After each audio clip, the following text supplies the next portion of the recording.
बेरोजगारी और सीईटी दोनों मुद्दों को लेकर के आज आम आदमी पार्टी पूरे हरियाणा के अंदर 4 जोन में आज हमारा ये धरना प्रदर्शन का कार्यक्रम है। आज हरियाणा बेरोजगारी में नंबर 1, आज हरियाणा महंगाई में नंबर 1, आज भ्रष्टाचार में नंबर 1 और नंबर 1 कितने क्षेत्रों में बताएं वो आप सब जानते हो। महिला उत्पीड़न में नंबर 1, खिलाड़ियों को पिटवाने में नंबर 1, हर चीज़ में अपराध में नंबर 1। तो ऐसी स्थिति में हमारे सभी साथियों ने मिलकर के फैसला किया, क्योंकि इस प्रदेश के अंदर करीबन 25 लाख 80 हज़ार हमारे बेरोजगार साथी हैं। हर तीसरा जो स्नातक है उसको नौकरी नहीं मिल रही है। जो स्नातक के नीचे 10वीं 12वीं है उनकी संख्या करीबन 18 लाख है। और पदों की बात करें तो लाखों पद खाली पड़े हैं। डॉक्टरों से लेकर के टीचरों से लेकर के सीईटी का जिस तरीके से इन्होंने कहा पात्रता का अगर मामला रखा था, तो जिन बच्चों ने क्वालिफाई किया उनको सबको अधिकार होना चाहिए था एग्ज़ाम में बैठने का। लेकिन सरकार के समझ में ही नहीं आ रहा, क्योंकि उसके अंदर धांधली है, कोई पारदर्शिता नहीं है। और इसीलिए सरकार ने उसका जो रिजल्ट है वो भी घोषित नहीं किया। बोले हम फ़ोन पे बताएंगे। 3-3, 4-4 दिन जब रह गए तो बच्चे जो है वो कोर्ट में गए, हमारे नौजवान साथी, हमारी बहनें, हमारे भाई, और आखिर में कोर्ट से उनको राहत मिली। अब एग्ज़ाम पोस्टपोन्ड हो गया, आगे बढ़ गया है। लेकिन इससे सरकार की मंशा पता चलती है कि वो 2019 के बाद भर्ती ही नहीं करवा पाई ढंग से, और इसीलिए लाखों पद जो खाली पड़े हैं। हमारी मांग है सरकार से कि तुरंत जो दोषी लोग हैं उनके ऊपर कार्रवाई होनी चाहिए और अच्छे लोगों को मौका मिले, ताकि नौजवान आगे रोज़गार पा सकें। वो आज नशे की तरफ है, अपराध की तरफ है, तो सरकार खुद उसमें बहुत बड़ी दोषी है। तो हमारे साथियों ने आज ये युवाओं के पक्ष में मार्च निकाला है, और मैं सभी साथियों को यही भरोसा दिलवाना चाहता हूँ, हरियाणा के नौजवान साथियों को, बेरोजगार भाइयों को, कि समय आएगा आम आदमी पार्टी अरविंद केजरीवाल जी के नेतृत्व में रोजगार के क्षेत्र में इस हरियाणा को नंबर 1 बनाएगी।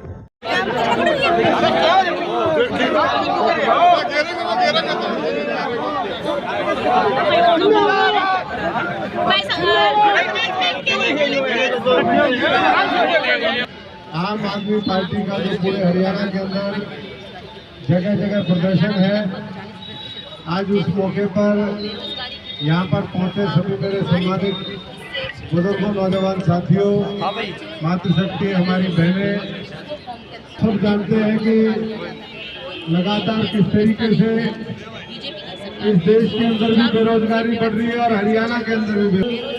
जो सरकार आज से 9 साल पहले ये कह के आई थी कि हम हर साल 2 करोड़ नौजवानों को रोजगार देने का काम करेंगे, आज आप खुद देख रहे हैं कि 2 करोड़ रोजगार देने वाले लोग आज रोजगार छीनने का काम कर रहे हैं। ये हरियाणा पूरे देश के अंदर बेरोजगारी में नंबर 1 पर पहुंच गया है, महंगाई पे नंबर 1 पहुंच गया है, और लाखों लोग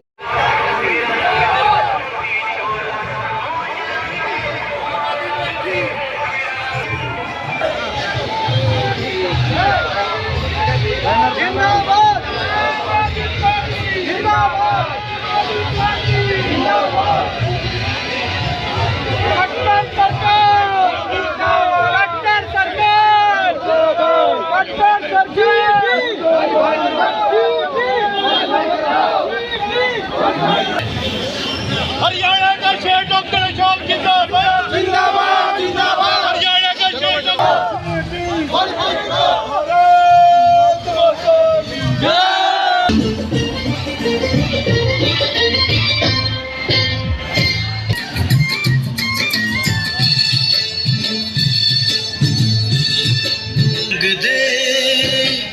मेरा रंग ते बसंती चोला, मेरा रंग ते बसंती चोला।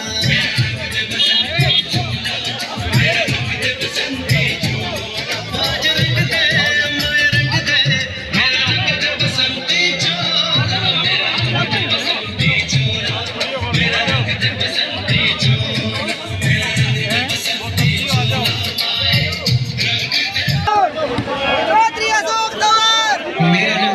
बसंती चोला।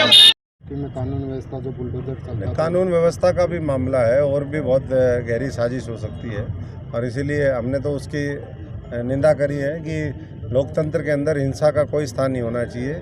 अहिंसा के रास्ते पर चलते हुए, ये गौतम बुद्ध की धरती है, ये महावीर जैन की धरती है, ये संत महात्मा महापुरुषों की धरती है। तो अहिंसा के रास्ते पर चलते हुए हमने अपनी अपनी बात करनी है, और जो इस तरह की घटनाएं करता है वो सामने आएगी तो जनता भी उनको सबक सिखाएगी। बाकी सरकार और प्रशासन का भी काम है। बहुत बहुत धन्यवाद।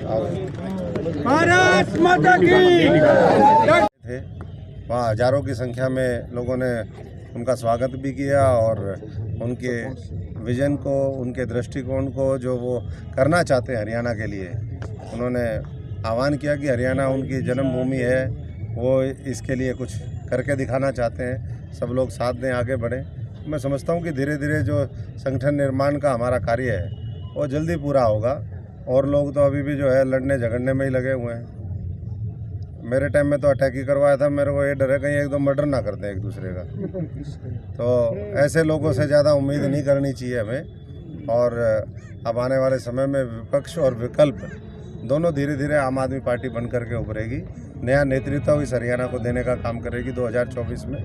उसी की तैयारियों में हम सब लोग लगे हुए हैं। सर पटना में देखिए, उसमें जो मुद्दे थे कि विपक्ष मिलकर के सत्ता पक्ष के सामने वो लड़ाई लड़े, लेकिन उसमें जो आम आदमी की तरफ से बात रखी गई थी कि आज जगह जगह संघीय ढांचे के ऊपर प्रहार हो रहा है, हमारे संविधान की धज्जियां उड़ाई जा रही है, लोकतंत्र को ख़त्म किया जा रहा है, ऑर्डिनेंस के खिलाफ कांग्रेस उसमें आज भी अपना दृष्टिकोण स्पष्ट नहीं कर पाई है। तो ऐसे में क्या होगा क्या नहीं होगा ये तो समय बताएगा, लेकिन मैं समझता हूँ कि आवश्यकता इस बात की है कि सब लोग मिलकर के वो सत्ता के सामने मजबूती से डट करके लड़े, ताकि इस देश का आम आदमी, आवाम, उसको राहत मिले और वो अपने आप को सुरक्षित और महसूस कर सके। यूसीसी को लेकर आम आदमी यूनिफॉर्म कोई किसी का समर्थन नहीं किया।